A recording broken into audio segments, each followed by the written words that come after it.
Today's chapter, measurements.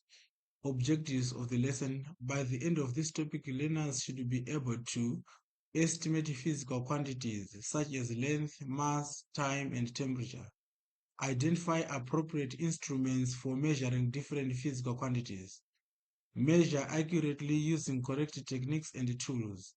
Read an instrument scale correctly to the nearest division, and then identify and use correct units, including SI units in measurements, as well as identify sources of error, including parallax error and zero error, and suggest ways to minimize them.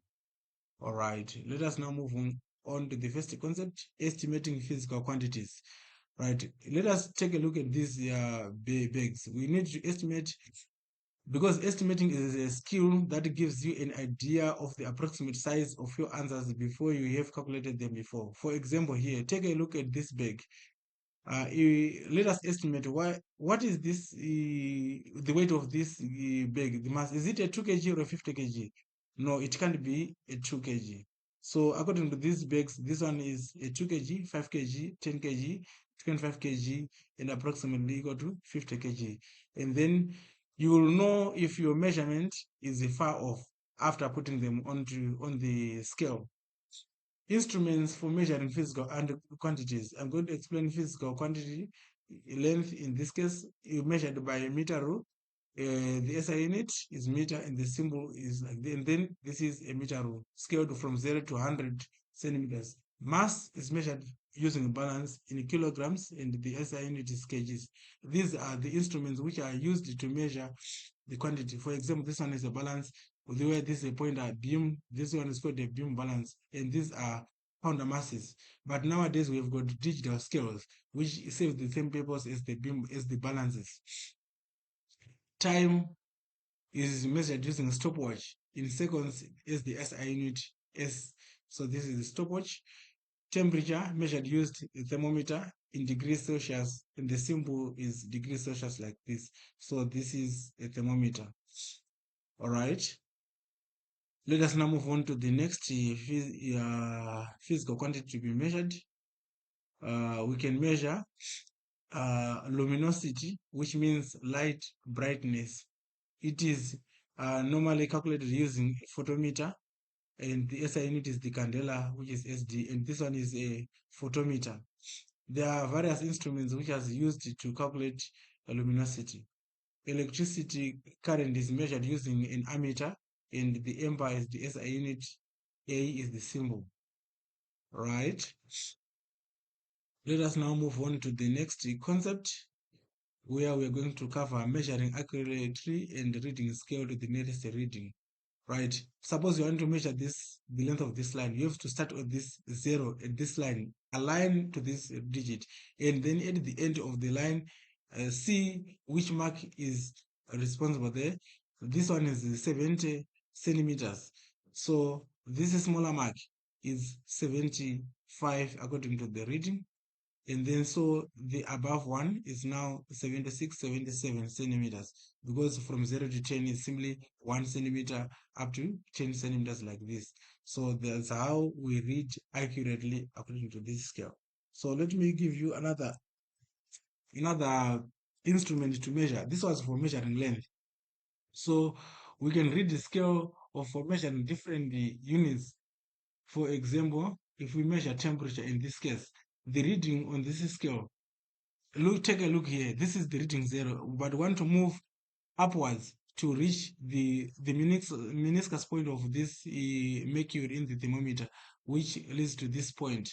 So the reading is 13 degrees Celsius. Why? Because I simply read the scale from 0 to 10, which is 0, 1, 2, 3, 4, 5, 6, 7, 8, 9, 10, then 11, 12, 13 up to this highest point. That's how you read the scale to the nearest division. So let us now measure another instrument for measuring electric current using an ammeter. From 0 to this point, there are how many units? 1, 2, 3, 4, 5. So it means five units. So this first reading is 1, because this one is 2. So it's 1 out of 5 units. To get the fraction of or the decimal point of each division, which is 0.2, because 5 into 1, that's 0, comma, then 5 into 10, that's 2. So each small division represents 0.2. So if we count here 0.2, 0.4, 0.6, 0.8, 1. So this is 2, 3, 3.2. That will be the reading of this ammeter, which is this ammeter. This is the one which I'm saying it is reading 3.2 amps. So that's how we read a scale to the nearest reading. All right. If it is closer to this, you simply use the next reading. If it is far away, you simply use a closer reading to the line. Let us now move on to types of errors in measurements. We have got what we call parallax error. And then the parallax error simply means it is caused by incorrect positioning of the eye when reading a scale. Right, let us take a look at this diagram. A person, parallax error occurs when the scale reading is at an angle not directly in line with the measurement mark. Let's say, for instance, you want to read this mark. If your eye is at this position, this one, you definitely overestimate the reading, because you look above and you see the reading is 19.82 mils. But if you read from above, you underestimate. If you read at this point, your figure will be, you'll see as it is 19.62 mils, because you'll be reading at an angle. So the correct position is being always parallel to the reading point. So to avoid the parallax error, you have to place your eye directly above the reading point. That is, at this point, you have to be directly at the reading point like this. So the actual reading becomes 19.70 mils. So that's how you read the reading. So let us now move on to the next concept, which is zero error. Zero error is actually defined as follows. It means it occurs when an instrument does not read zero at rest. Take a look at this reading. This one is pointing at this point, slightly above zero at rest. So we call it a zero reading, because the moment you start to read, if it is a speedometer, it does not start at zero. And if it reads a speed of 30 kilometers per hour, you have to account the starting point. So to avoid this problem, you have to adjust the instrument before measuring or record and correct the error in calculations. That is a very, very, very, very important. So you have to first adjust for it to point at zero first.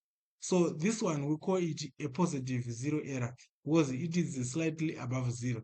If it is below zero, like at this point where I am pointing here, it will be a negative zero error, because it starts at the negative of 0 point.